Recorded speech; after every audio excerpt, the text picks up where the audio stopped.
The top stories from ABC News. The Prime Minister Julia Gillard says Australia has a long-term commitment to Afghanistan. Ms Gillard visited the country on the way home from the G20 in France. She opened a new embassy in Kabul and met the Prime Minister Hamid Karzai. She also praised troops for the way they've dealt with the recent loss of 3 colleagues. Greece is preparing for a change in leadership, with the current Prime Minister George Papandreou confirming he'll stand down.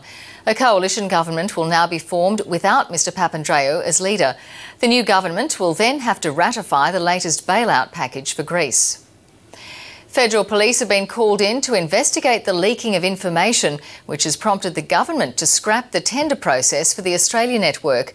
The process was set up to decide if the ABC or Sky should run the overseas broadcasting network. But the Communications Minister, Stephen Conroy, says leaks of confidential information to the media have compromised the process.